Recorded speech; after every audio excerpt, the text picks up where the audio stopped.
What's going on, everybody? Welcome back to another edition of Hurricanes Unfiltered, powered by Come On Now, the podcast. I'm your host, Rudy Rodriguez. So hit the like button, subscribe to the channel, ring that bell, leave your comments. Let me just jump right into this video right here. The Darian Mensah thing is going to get wrapped up soon. It's going to get wrapped up real soon. I think this is a done deal by Tuesday.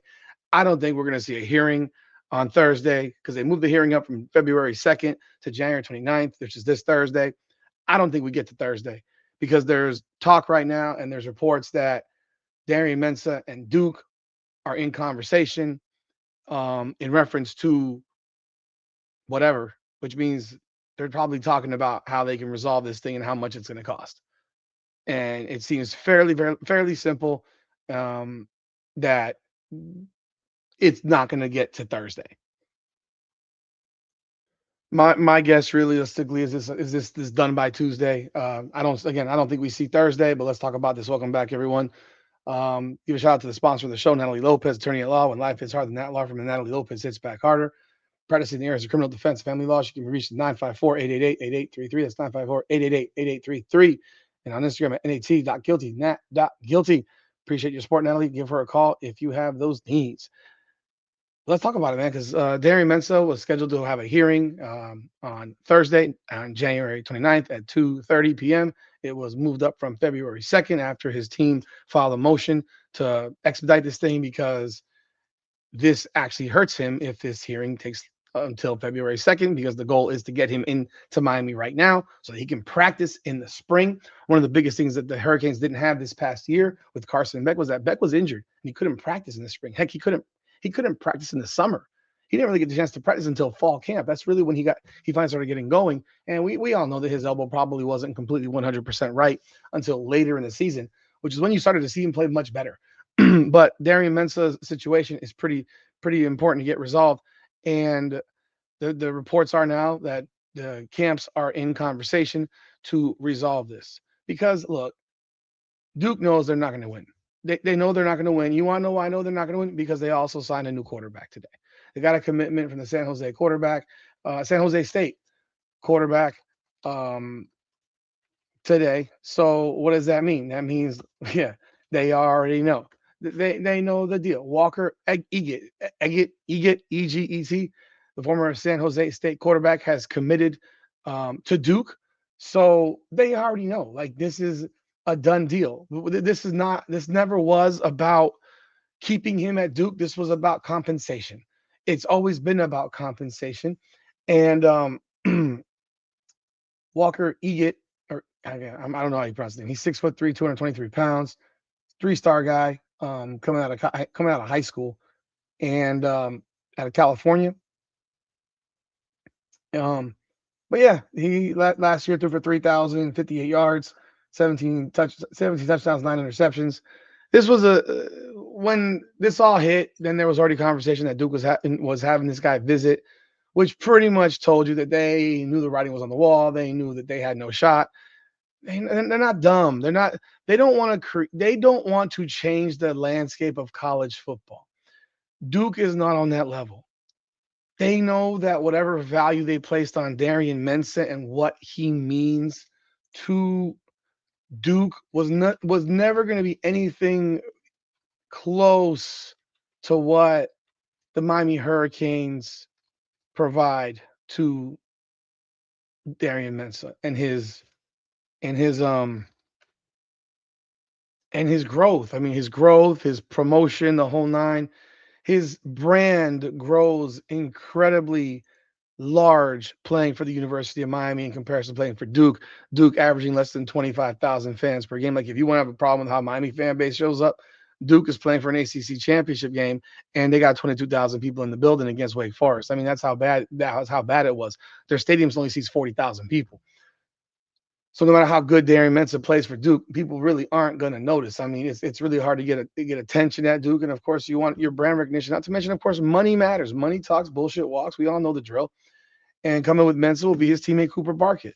I mean, that's just what it is. We're gonna have a big time wide receiver. We're gonna have a big time quarterback, and Miami Hurricanes are gonna be humming, man. I mean, that's really what it comes down to. Miami Hurricanes will be humming. Like, we all knew, like, because what Duke didn't want to do, and they could sit here and say that they could sit here and say whatever they want to say. You don't want to change the dynamic of college football because it's already been messed up enough. The NIL has been to me, NIL has been a complete destruction of college football. I hate it. I absolutely despise NIL. I think it's the worst thing that's ever happened to college football. I got no problem with players getting paid. I think it's insane when an 18, 19-year-old's driving a fucking Ferrari or a Lamborghini. That's not being a hater. That's being a realist. Your player in college should not be making more money than half of your coaching staff or most of your coaching staff for that matter. You got players making more than the coordinators. Like that's craziness. They're not making more than the head coach in terms of Mario Cristobal or any of the big name coaches, but they're making more than the coordinators. They're making more than most of the coaches. Like this isn't NFL. This isn't the NBA. Like these are college players still, most of whom are still completely unproven. These guys are getting paid coming out of high school, big dollars, and they're not all panning out. You know, they're not all panning out. And what Duke didn't want to do, because this is what college football doesn't want, they don't want to create an employment situation because that's not what these are. They're NIL deals. They don't want employment situations. You know what happens with employment situations? Employment situations include benefits, 401k, pension, PTO. So really, you want to have a bunch of employees? That's what you want. You want employees? Then we can stop giving away scholarships. Just pay everybody. Oh, here's another problem. You don't have a collectively bargained thing going on. You don't have a union. So all these things that you got Deion Sanders right now wants to fine players.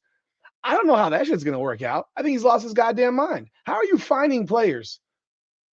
They're not employees. He's going to get the school sued. Like he legitimately will get Colorado sued. Hell, he could get sued because they're not employees. How are you finding me? I am not an employee. You presume I have money. Most of the guys that see you ain't making no damn money. Like if you're a walk-on, I'm gonna get fined $500 for being late to practice as a walk-on. Or a lower level player who's got no NIL money? What are you talking about? Not everyone's getting paid. Not everyone's being broken off. Not everyone's being broken off. Let's be real. Let's call it for what it is. The big time guys get paid. A lot of the mid-tier guys get paid something. The lower guys ain't getting paid, and not at a school like Colorado. So we can kill that noise. Now, this is obviously, so like I said, this is big. Darian Mensah. The hearing is scheduled for Thursday, but we won't see that hearing because the teams are in conversation. They want to figure out the number for which the Miami Hurricanes have got to pay to get this deal done. That's it. That's what's always been about. That's what it'll always be. It's always about the money. Must be the money. Must be the money. Well, that's Deion's song, right? Yeah. But in other news today in the transfer portal, Miami Hurricanes secured the commitment of Johnathan Cline. Johnathan Cline. He is an offensive lineman who came out of East Tennessee State University. They are a Southern Conference team that is FCS, not FBS. This is Division I AA. There's a lot of video on him. He was a second team all conference player in, I think that's what I saw. Second team all conference. Let me see where else I saw here. Just some information on him, just so you know. So he's only a sophomore. He's a redshirt sophomore. He has 2 years left, which means he'll be here for 2 more years. That guy ain't going anywhere. And one of the things that is good is initially he went to Central Florida, transferred to East Tennessee State. He is 6'5", 6'4", 310 pounds. He's an interior line. He plays guard. He was left guard for East Tennessee State. He has a 3.35 GPA. But listen here. Bench press 415 pounds. Squat 605 pounds. It's a powerful dude. And he's going to get an opportunity to compete with some high-level guys on the defensive line. He's going to compete for a team that gets great coaching on the front, up front with the offensive line. Mirabal does a great job with the offensive line. Cristobal is an O-line guy. You can bet that this is a guy who's under the radar, who didn't cost them a fortune, and who they know is going to fit into what they want to do. I mean, that's really what it comes down to. So I have already learned when it comes to Mario Cristobal, this is the one thing, if I can take one thing away with Mario Cristobal, is I am not typically going to question judgment on offensive linemen with this guy. Because what he's looking for, I may not know. What he's looking for, we may not see. So, yeah, this guy might be a Division I AA player this year. He did play at UCF. He was a starter at East Tennessee State. And, I mean, if you look at it, the dude got a truckload of offers in the portal. Like just some of the offers he received: NC State, Georgia Tech, West Virginia, Miami, Charlotte, UNC, Purdue. I'm just looking at this list right here: Appalachian State, Tulane, South Florida, Missouri, Indiana, Cincinnati. I don't know what this logo is right here. So there's a whole bunch of, there's a bunch of people that were looking at this dude. So, he did choose the University of Miami, which is dope. And I'm sorry, those, my bad. Let me rewind that. Those were offers he got out of high school. So he was highly recruited out of high school. So he got offers by a lot of schools out of high school. That was before Kurt Signetti, but he got offered by a lot of people out of high school. And so I do want to correct myself on that. Like there's pictures of him. This guy is a guy who's always wanted to be a Miami Hurricane. Like I don't know what the hell happened that he didn't come to Miami because I'm looking at his tweets back from 2002. I mean, this dude has stuff here to. It's interesting. I'm trying to figure out why he didn't come here, honestly, because this is stuff that's going back to 2022, where he has Miami shit everywhere. Uh, but he ended up at UCF. So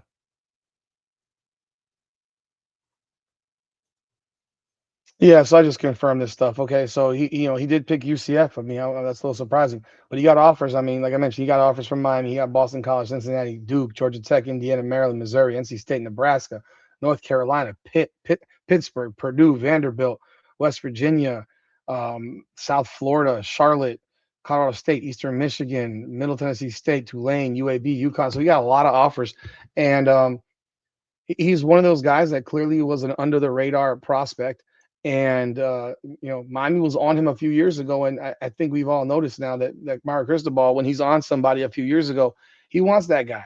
And Keontae Scott's an example of it. He wanted Keontae Scott when he was at Oregon, and he's been following Keontae Scott for years now. And he finally got Keontae Scott down here, in his final season. And Keontae Scott had an explosive ass year and was incredible and a major part of what the Miami Hurricanes' success. As a high school recruit, this guy was a 3-star athlete. He was a top 100 lineman in the country, interior lineman in the country. He was number 93 in Georgia. As a transfer, he is a 3-star guy as well. Oh, and this is this prospect stuff. As a transfer, they don't have anything for him right here, actually. But he's out of Cartersville, Georgia. And again, you got 2 years. So he's depth, obviously, right now. We have an open opportunity in the offensive line right now. I mean, we got to keep it a buck. We're losing 4 dudes off the starting offensive line, with Markel Bell, Inez Cooper, James Brockermeyer, and Maui Goa leaving. So we've got some spaces to fill. And I'm fairly certain that Cantwell, the freshman, is going to be one of our starters as a true freshman. I have this feeling he'll be a starter because he's a monster. From strength wise, it's ridiculous from what I've heard. But this is a pickup by Miami made today. Another news: Raul Popo Aguirre, he did commit to NC State, so he is leaving. There was a post by his dad saying he just wants to play and he's forever a King. Well, I mean, we can view that in different ways. I thought he would have been a starter next year, and so maybe they don't believe it. Maybe they were told he wasn't guaranteed the starting position, because it's really Mo Toure, him, and Chase Smith, who would be coming back, and maybe he didn't feel comfortable. I don't know. I thought he would have been a starter more than likely. So unfortunately, he decided to transfer, and he is off to NC State. So that's about it for now. Sorry for the little clunkiness of this part with Johnathan Cline because I saw it and I want to bring it to you. Need to do a little bit better job next time. That's my apologies. But the big news of the day is Darian Mensah. Darian Mensah's team is in conversation to get this thing all wrapped up. We will bring you all the updated information as soon as we get it, man, right here. Get all your information right here. Be sure to like, subscribe, follow. We appreciate you. Hit our merch site, man. We got a whole bunch of merch up there. HurricanesUnfiltered.com. Hit the merch. Let us know what you think. We appreciate you. This is Hurricanes Unfiltered, powered by Come On Now, the podcast. Come on now.